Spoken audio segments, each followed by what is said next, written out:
If you watch an average movie that has a Christian character in it, you will see that Christian character is almost always shown as being a judgy person. Most of the Christians I know aren't judgy. The truth is, however, everybody, Christian or not, does fall into judginess at work when someone behaves a certain way that we don't necessarily approve of. You don't have to be religious to be that way, and that's just an old movie trope that Christians are like that, but we all can be like that, and it will always work against our career. Let's get rid of that. And in doing so, we can be a great employee. We can be a great advocate for the company, and we can, of course, be great representatives of ourselves. But what do we do when we're tempted to judge other people? Well, keep watching, and I'm going to talk a little bit about the science, psychology, and scripture behind this unique phenomenon and what we can do to get away from it. Hi, my name is Shawn Sommerkamp, and this is Motivationeer Christian Coaching.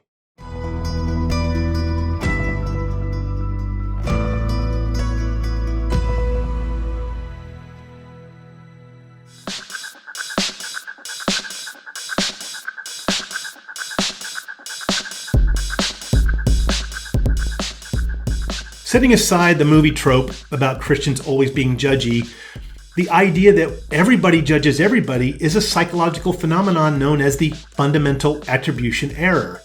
It was first written about after a series of experiments in 1967 from Harris and Jones. I won't go into the depth of the study. It is really complex, but the basis of it means we hold other people to a stricter standard than we hold ourselves.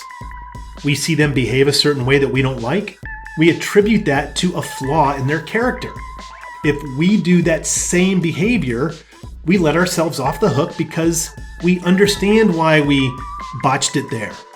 And that's not indicting everything that we are. What we want to do is apply that let ourselves off the hook to them as well. Because attributing a low character or bad personality to somebody based on something that they did will ultimately work against us in the long term. They're going to sense that tension. This is the idea of core values that I've talked about in several videos. Here's one that I think is the best one to go to. But when we have a set of core values, we view the world through that set of core values. And when someone isn't behaving according to our core values, we don't approve of their behavior. So this is how we can get out of that fundamental attribution error mindset. Remember our core values all the time. As we remind ourselves of our own core values, we'll be more likely to remember that they are going to have a set of different core values. And then we don't have to judge them. They're just being who they are. Now, a little caveat here, I am not talking about unethical or illegal activity within a company. We don't want to just approve of that or just say, that's just who they are. No, we want to take action on those things. But most of the time, let's say someone comes late to a meeting, we can look down on them for that. And yet when we come late to a meeting, we let ourselves off the hook. Maybe one of their core values has nothing to do with being on time or respect or authority, when maybe ours are. So we let them off the hook. We don't hold them to the super strict standard. We look at their other benefits, the other qualities that they provide to the company, which is a second way of making sure that we don't get into the fundamental attribution error trap. Get to know them better.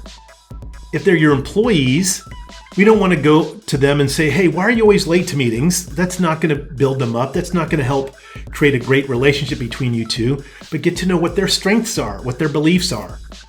Find out what might be literally blocking them from achieving whatever it is you are hoping that they can achieve and work with them through it.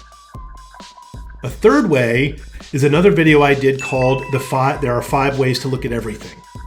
When we see someone behave a certain way that we don't like at work, and we are tempted to attribute that to a low character behavior in them, let's think of other things that could explain that behavior. There are up to, as the video showed in that video I recommend you watch, there are 5 ways we can look at things, everything. Let's do that for them to give them the benefit of the doubt because we don't know everything about the situation. When we let ourselves off the hook, we know every aspect of what led to that outcome that we didn't like. And we're like, okay, that's not who I am. I messed up there, but that's not me. Let's show them the same grace by trying to actually come up with actual reasons that could explain that behavior. And then when we get down to it, what you'll find is even if the first 2 or 3 reasons that could explain their behavior are still negative, we'll eventually end with the bottom 2 that show, maybe they're just having a bad day. Maybe something tragic happened in their life and they're just kind of stuck in it and can't get out of it, whatever. This is something that we want to practice. This is part of emotional intelligence. This is why emotional intelligence is such a great predictor of career success. If we're always thinking about, attributing bad qualities to people because of a behavior that they have, it will come back on us because negative energy attracts negative energy. Ecclesiastes 10:20 is a perfect example of this, which basically says we can't hide what we're thinking about. Let's not think about it. Let's not look down on them when they behave a certain way. Let's get rid of the fundamental attribution error, and let's not give in to the judgy stereotype of Christians. Even though everybody does it, let's not be judgy. There's a great passage in 1 Corinthians 5, now that I think about it.